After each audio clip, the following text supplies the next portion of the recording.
안녕하세요. 뻔뻔한복독파입니다. 구독과 좋아요, 알림 설정, 회원가입 부탁드리겠습니다. 오늘 한은이 10월 통화 및 유동성 통계를 발표를 했는데요. 상당히 이례적이다. 왜냐?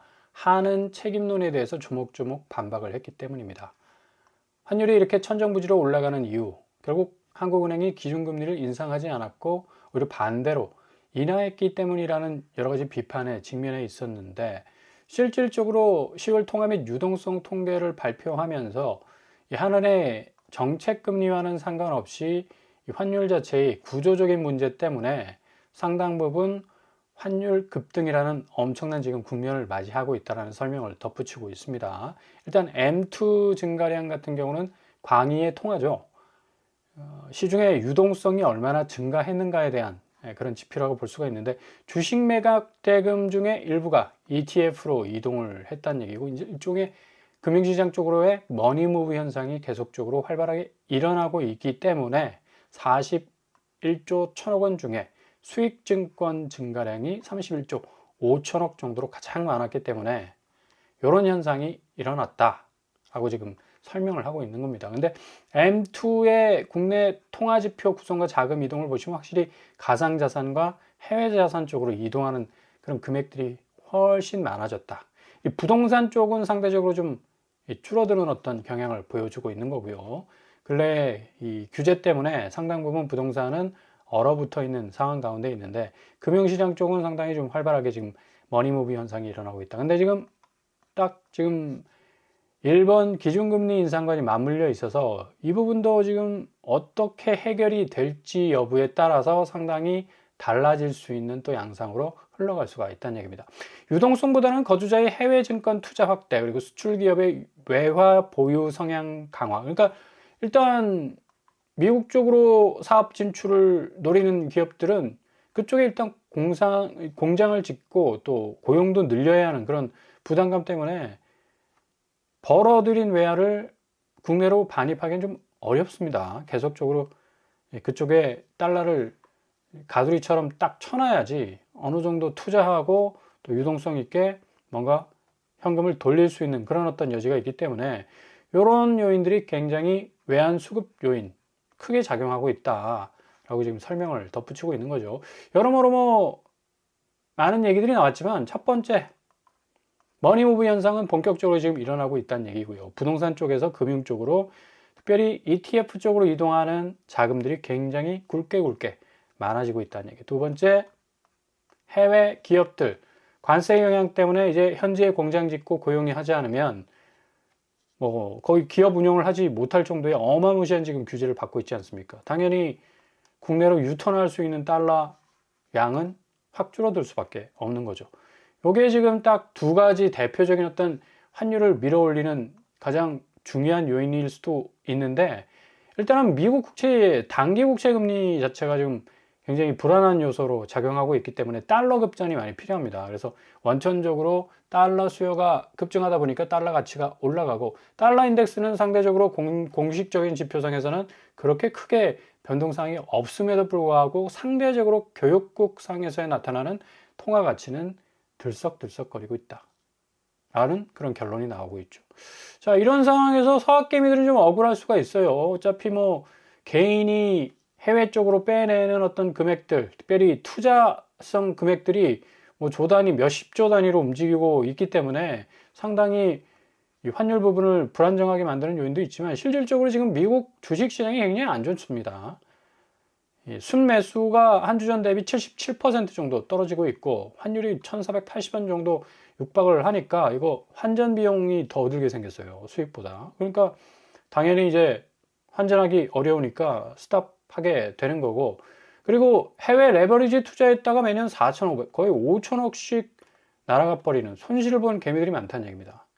오히려 국내 시장이 더 떨어지는 강도가 좀 덜할 정도로 지금 미국 시장은 어마무시한 어떤 하락 양상을 보이고 있는 상황 가운데 있기 때문에 손실 부분은 더 파이가 커질 가능성이 높다는 얘기입니다. 이렇기 때문에 굳이 이 환율 변동 요인을 해외 투자자의 자금 이동 때문에 벌어진 거라는 건 얘기는 조금 이 현실성이 없어 보이고요. 자, 이렇게 정부는 일단은 뭔가 매력적인 어떤 시장으로 국내 금융시장을 좀 세팅을 해야 되기 때문에 성악개미들 역시 유턴하지 못하는 이유가 뭐 손실은 보더라도 미국 시장이 훨씬 더 경쟁력이 있다고 생각을 하니까 정부 입장에서도 국민성장펀드 150조 중에 30조 이상은 잘 운영해서 AI 대전환에 6조를 이제 쏟아붓겠다는 얘긴데요. 이렇게 되면 인공지능 AI 거품론 때문에 지금 미국 주식시장이 뭐 거의 개박살날 수준인데, 근데 AI 부분은 실질적인 실적이 나오고 있지 않습니까? 구체적인 어떤 이 영업 이익들이 쏟아지고 있는 가운데 억가라고 그러죠. 억지로 깎아내리는 듯한 그런 이 거품론 때문에 상당 부분 많은 애를 먹고 있는 상황에서 정부 입장에서는 한국 AI는 확실하게 더 경쟁력이 있기 때문에 6조 원 더 투자해서 이거 다 어디로 가겠습니까? 중소기업 쪽으로. 그래서 코스닥 쪽으로 흘러갈 가능성이 많죠. 코스닥이 천스닥이라는 말을 좀 굉장히 갈망하는 또 시장이기 때문에 상당 부분 정부에서 지원해주는 이런 어떤 이 비용뿐만 아니라 또 연금을 동원해서 일정 정도 이 주식시장에서 백업해 줄 수 있는 그런 또 우회적인 또 루트가 있지 않습니까? 이런 이 변화들이 감지가 되는 가운데 AI 거품론 때문에 코스피는 오늘 4천선이 붕괴가 됐습니다. 2% 급락을 했죠. 그만큼 지금 실질적으로 국내 경쟁력도 키우는 것도 중요하지만 지금 해외 이 변동성이 굉장히 지금 크게 작용하고 있다. 일단 AI 거품론 일축, AI 거품 절대 안 온다. 거품적인 양상은 거의 없습니다. 실질적으로 팩트로 보자면. 거품이 아닌데 이걸 거품이라고 자꾸 공포 심리를 조장하고 뭔가 확대 재생산되는 과정 중에 미국 주식시장의 관망세가 굉장히 많이 짙어지고 있는 가운데 있기 때문에 이렇게 지금 이거 실체가 없는 이 두려움 때문에 주식시장 거의 뭐 붕괴 수준에 간 적이 얼마나 많습니까? 지금 똑같은 어떤 양상이 벌어지고 있고, 한국 같은 경우는 이제 반도체, 조선 빼면 뭐 아무것도 없는 정말 이 두 가지 기둥을 제대로 세워놓고 확실한 어떤 경제 성장률을 구가해야 되는 그런 또 입장에 있기 때문에 이 반도체 부분은 확실하게 지원을 할 것으로 보이고요. 그럼에도 불구하고 워낙에 지금 대외 여건이 안 좋아서 1%대 저성장의 고착화 분명히 나올 가능성 높고요. 잠재 성장률도 상당 부분 좀 낮아졌죠. 지금 뭐 한국 세계 경제 성장률을 비교를 해봐도 세계는 2.9%인데 한국은 한 2.0%로 조금 처져 있습니다. 그만큼 지금 환율 부분도 상당 부분 많이 압력으로 작용하고 있고, 관세 부분도 여러모로 지금 이 골치 아픈 어떤 양상을 중견기업들이 굉장히 좀 어려워하죠. 이 문제 때문에 어느 정도 좀 나이스하게 해결돼 가지고 뭔가 딱 뚫고 나갈 수 있는 이 뭐 퇴로가 있어야 되는데 이것 자체가 없으니까 답답한 국면들이 지금 일어나고 있고, 이런 이유 때문에 지금 코스닥이 2.19나 빠졌고요. 외국인 빠져나가는 거 보십시오. 3천억 정도 높게 빠져나갔네요. 코스피, 코스닥 둘 다 2% 이상 빠졌습니다. 4천선이 이제 붕괴가 됐다는 또 상징적인 어떤 의미가 있고, 역시 장이 딱 마감하니까 이제 1조 이상 빠져나갔습니다. 3천억 정도 빠지다가 1조 이상 뺐어요, 외국인이. 근데 개인이 1조 2천억을 또 받아줬습니다. 그만큼 기대 심리가 있다는 얘기죠. 밑불이 살아 있다는 얘기고, 외국인이 이렇게 빠져나간다는 얘기는 결국 포모 현상 때문에 이거 내가 빨리 털지 않으면 더 이상 여기서 버틸 여력이 없다라는 어떤 공포 심리. 이제 또 엔캐리 청산 어떻게 될지 여부가 굉장히, 근데 지금 일본 현지 언론에서는 확정됐다고 얘기를 하고 있기 때문에 이런 영향들이 상당 부분 지금 커져가고 있는 것 같습니다. 코스닥 시장도 역시 마찬가지 외국인이 빠지고 있죠. 이 AI 거품론이 정말 거의 뭐 한 2달 정도 지속이 되는 것 같아요. 그러니까 우리 입장에서는 절대 안 올 수밖에 없는, 일단 우리는 반도체로 먹고 살아야 되는 먹거리 생산 지역의 가장 중심지에 위치하고 있다고 해도 과언이 아니기 때문에 이 AI 거품론이 정말 현실화돼 버리면 정말 국가 경쟁력 자체가, 성장률도 지금 상당히 빠지고 있는 상황에서 이런 좀 터무니없는 이 공포 심리 때문에 이 경쟁력 자체가 깎인다는 자체가 굉장히 좀 어려운 국면을 만들어낼 가능성이 높다. 자, 이와 비슷한 시장이 있죠. 지금 굉장한 공포 심리를 느끼고 있는, 매물만 보더라도 어느 정도 심리적 온도를 느낄 수가 있어요. 서울 매물 건수가 지금 5만 8천 건에서 지금 5만 9천 건. 거의 한 달 내내 여기서 딱 갇혀 있습니다. 갇혀 있다는 게 뭐냐? 고민이 많다는 얘기고, 관망보다는 주저함이죠. 이거 빨리 팔고 나갈 것인지, 끝까지 누르고 앉아서 버텨야 될지. 집주인들 머리 회로는 굉장히 번쩍번쩍 돌아가고 있는데, 실질적으로는 피부로 와닿는 위기감은 굉장히 크다라고 말을 할 수가 있어요. 지금 정말 집값 오르고 있나라는 스스로의 어떤 이 물음표를 찍을 정도로 몇몇 신고가 최고가 거래를 가지고 우상향하고 있다, 계속적인 어떤 규제에도 불구하고 집값은 올라치고 있다라는 그런 분위기 자체가 한꺼번에 그냥 찬물을 확 끼얹게 될 수 있는 엄청난 위기가 찾아올 수가 있다는 얘기죠. 규제에도 꺾이지 않는 서울 집값이라면 매물은 개눈 감추듯이 사라져야 되죠. 근데 이렇게 딱 정체되어 있지 않습니까? 그러니까 숫자만 딱 보더라도 사람들의 심리가 보인다는 얘기입니다. 그러니까 그만큼 상당히 많은 고민을 하고 있다는 얘기인데, 이 고민은 이제 12월 넘어서 1월까지 지속하기란 너무 힘들다. 다주택자들 같은 경우는 이제 양도세 중과까지 대비를 해야 되기 때문에 30% 세금을 맞게 됩니다. 이러면 뭐 배보다 배꼽이 더 커지게 되죠. 이제 더 이상 거래 절벽, 90% 거래 절벽 때문에 집은 안 팔리고 있는 그런 상황이고, 실질적으로 가짜 상승이라는 어떤 여러 가지 착시 현상들이 계속적으로 이런 지표들 때문에 나오고 있어요. 금융시장, 그 다음에 매물시장 등등 해가지고 전혀 서울 집값이 중심지를 제외하고서는 11호 규제를 엄청나게 지금 많이 받고 있죠. 90% 이상 지금 급감하고 있는 거래량인데, 이게 한강 벨트를 중심으로 해서 계속적으로 오르고 있다라는 시그널을 주면 결국에 가서는 이제 국토교통부에서도 보유세 카드가 나올 수밖에 없습니다. 큰 틀에 대해서는 기본적으로 동의한다고 국토부 장관도 얘기를 했고요. 세금을 더 올리면 다주택자 매물 내놓을 수밖에 없죠.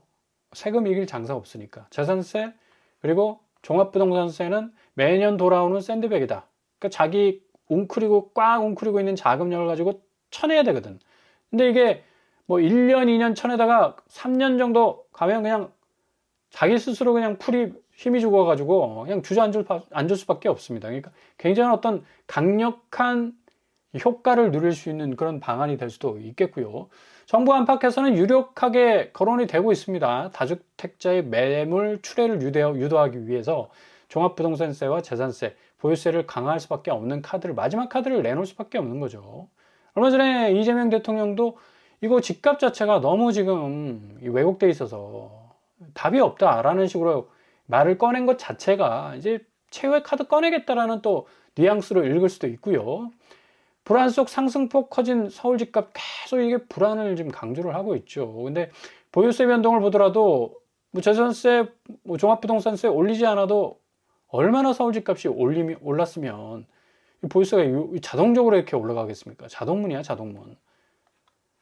결국엔 보유세밖에 답이 없다라는 기승전결의 결론이 나올 수밖에 없다. 국토부에서는 뭐 가능한 많이 공급량을 늘려가지고 또 한쪽 날개를 달고 규제와 함께 밸런스를 맞춰가겠다. 또 서울시는 최소 2년 이상의 사업 지연이 발생할 수 있다. 갑작스러운 물량 증가 때는. 그래가지고 뭐 여러 가지 이견들이 있겠지만 그래도 공급량은 공격적으로 늘려갈 가능성이 높습니다. 용산정비창 같은 경우는 이제 10,000 가구 정도로 더 늘릴 가능성이 많겠고요. 자, 이 상황에서 지금 부동산 시장과 가장 비슷하다고 말할 수 있는 비트코인 시장. 왜 부동산과 비슷할까요? 한국 아파트와 굉장히 닮은 점이 있습니다. 뭘까? 바로 부채입니다. 비트코인 대부분이 자기 자산 가지고 투자한 사람도, 개인 투자자도 있겠지만 법인이나 또 뭐 여러 금융기관에서 투자할 때는 엔화를 싸게 빌려와 가지고 여기다가 때려 박았습니다. 그러니까 엔화 금리가 낮으니까 당연히 금리 낮은 거 갚아버리고 그 차익은 챙겨갔던 구조였는데, 이제 비트코인은 전형적인 부채 자산이라고 보시면 돼요.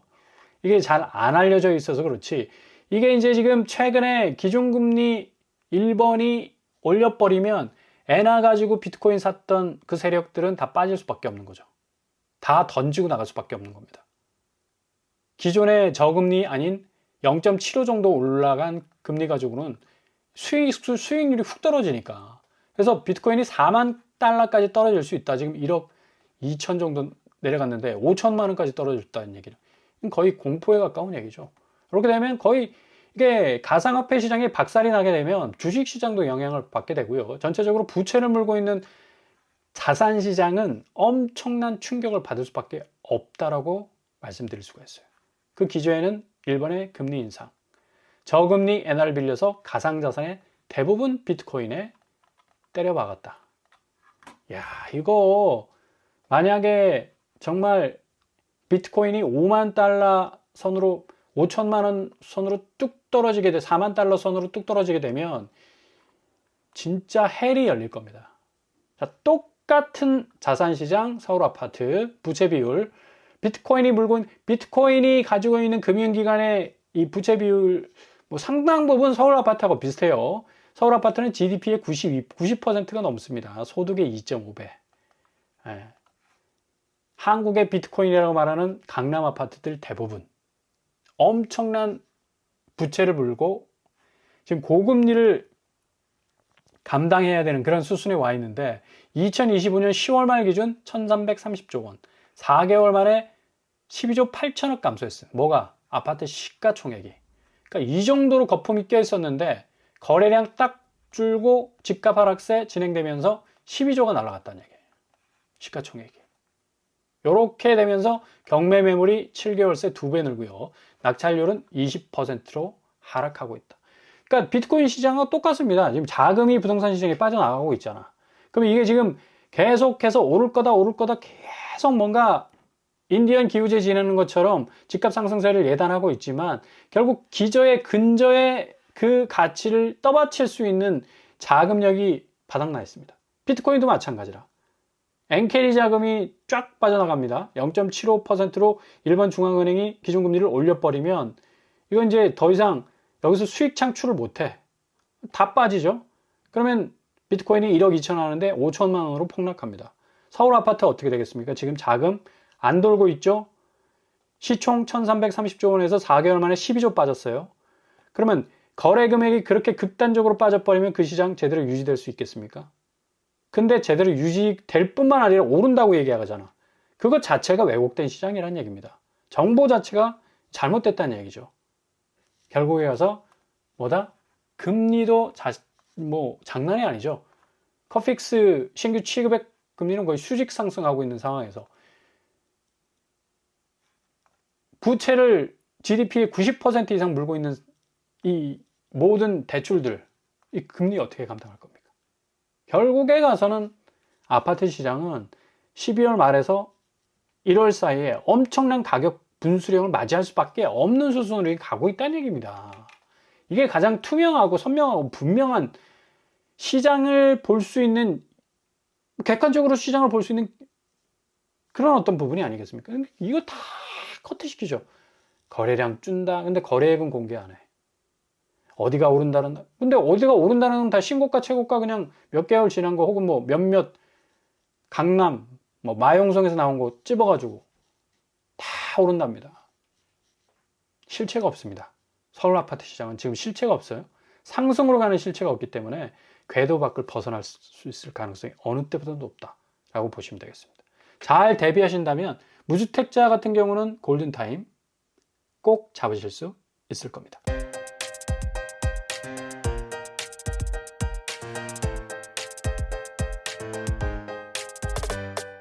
오늘의 부동산 캐리커처, 국토교통부에서 상당히 파격적인 안, 결국 뭐 이래나 저래나 규제를 비웃는 집값 상승세를 계속 그 분위기를 띄운다면 보유세 카드 내밀어야죠.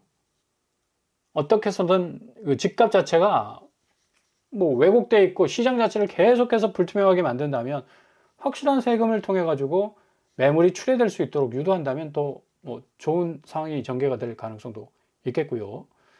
지금 워낙에 금융시장이 다변화되고 급변화되고 있기 때문에 아파트 시장은 고스란히 그 영향을 떠안을 수밖에 없는 지금 이 금융적 한계상에 와 있습니다. 어떻게 일이 진행되는지 드라마틱하게 바뀌게 되는 아파트 그 가격 단가 잘 지켜보실 수 있길 바랍니다. 오늘도 원합니다. 항상 여러분의 길이 꽃길만 되실 수 있길 바랍니다. 이상으로 뻔뻔한 목도빵을 마치겠습니다. 구독과 좋아요 부탁드립니다. 감사합니다.